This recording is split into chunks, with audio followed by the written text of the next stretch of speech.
a lot of the Indian nonprofits to ICC. So it's become a place where they can have their board meetings, have their annual events, their galas, their, whatever they want to do, because we are the only one that has such a huge actual facility. We have a restaurant, we have conference rooms, we have the fitness center, we have the banquet hall, we have a professional event management staff that puts on meetings like this. So we kind of use the infrastructure really to tie it together. That's been the sort of the easiest way, and then just let, the programming kind of cross-pollinate. I'd like to open it up if anybody wants to.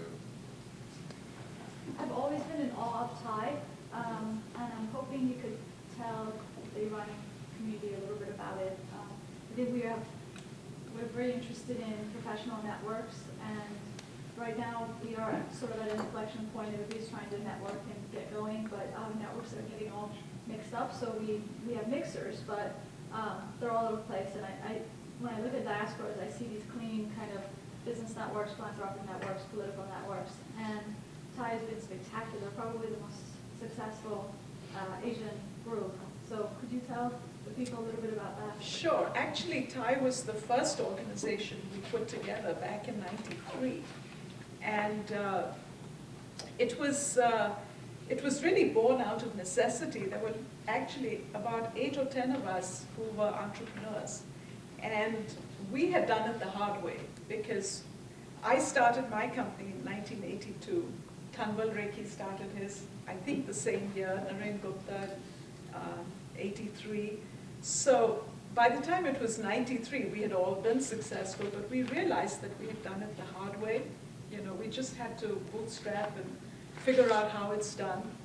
And so we said, wouldn't it be great if we could meet once a week and exchange ideas with each other? It started with that, as helping each other. And then it evolved to, we ought to be able to help the next group of entrepreneurs and introduce them to bankers and lawyers and venture capitalists, because they're going to be in the same boat we were. So then we expanded it and said, put the word out that if you're thinking of starting a company, we'll give you free advice. And you can tap any of the 8 of us for that. And from there, it really took off, and we realized we needed a structure, and put the structure in place. And now it's in, 25 countries, and we have, I think, 75 chapters all over the world. And ThaiCon every year draws about 4,000 people, only half of whom are probably Indian, the other half are not. I think the key to that was very early putting in place the structure and recognizing that if you stayed with the entrepreneurs and continued to mentor them, and they were successful, they in turn would give back. And it proved to be wildly successful, because the next generation of entrepreneurs were funded by many of us. So we actually ended up being angel investors. That's how all of us got into the angel investing business. We didn't think of it that way, but that's what we were doing. We would just say, okay, 8 of us, let's pull in 50,000 each or 100,000 each, get this guy going. And those companies became very successful, and then they in turn turned around and gave far more than we ever did. And so it had this, snowballing effect. The key, I guess, is just that we kept the structure very flexible, very, we learned as we went along. And the cost structure was basically much easier to manage than a community center, because in a professional organization, everyone is willing to pay if they think they're going to get something out of it.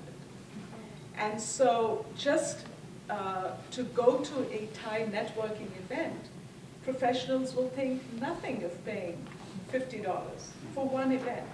They won't pay $50 a month for a community center. So that's the difference in the thinking, why Thai took off so quickly and didn't have any financial issues. Whereas it's the same group of people, by the way, that founded TIE as founded ICC. It's the exact same group of people. But I think that was really the main thing, that people saw the value almost instantaneously. And if you can show that, I think it should not be difficult. Is ICC open to every member of the community? Everyone. Where do we Anyone can be a sign member. Please sign up, yes. So you're following the JCC model, it's open? It's open to everyone. In fact, this year in our summer camps, we had 800 kids for summer camps. Probably for the first time, maybe 15% were non-Indian kids. And I hope it'll grow and be 20, 30% at some point.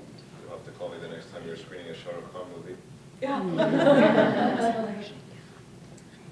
You mentioned under many interesting things that you do, career counseling, legal clinic, and medical clinic. With career and legal, people come and get the advice and can do something with it. But when it comes to medical help, the doctor is there, they come and they get some advice. They need medicine, they need lab tests, and all the other stuff that needs to be done. How do you handle that? Okay, so when it comes to prescriptions, the doctors give them prescriptions. Typically, almost all the drugs can be purchased at Walmart for $4 a prescription. Or you have an agreement? No, actually Walmart does that for everybody.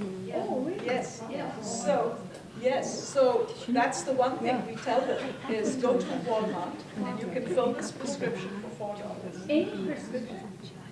I think the vast majority, I mean, not cancer drugs, The generic. but the most common medications you could fill for $4. If they don't even have $4, which is very, very rare, the physician just gives them the $4 from his pocket. I mean, most of the physicians are, able to do that. Yeah, the reason I'm asking, we were thinking about something like that, and that was something I wanted to bring up. But then how about the lab tests and things? So we have contracted with 4 different labs for, I believe, 50 free tests a month per lab, which they do as a community service. And so our group of doctors are busy signing up hospitals and labs and so on for free CAT scans and MRIs and what have you. So it's, we're not all the way where we want to be, but that's our strategy, is to go and collect freebies wherever we can and, cobble it together until such time in the future where we can actually have our own, but I don't know when that would ever happen. I think we have time for just one more question. So I saw Pedram flashing his hand quite a few times, so if we go to you and then... So while you were speaking, I couldn't help but check out the website for the community center, and it's really well done. I was just wondering if you have any data or anecdotal evidence of how much involvement people have with the community center based on their interactions with the site, reading the blog. You make really good use of Google Calendar for all your events, and how much has that changed people's interaction with your community center? I probably couldn't answer that. I'm not sure. I know that our staff, we have a full-time paid staff, does track things like how many hits on the site and, for each event, how many came through the website, how many came through, but I couldn't tell you what that was. I know that we're not satisfied with the level of engagement online because, and the reason is that, we're physically located in Milpitas, but the Indian American community is spread across the entire Bay Area.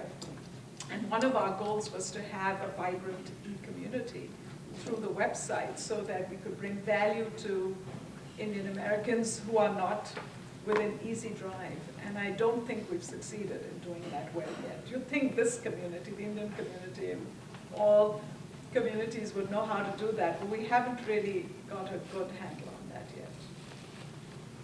Thank you very much. It's really Thank been great.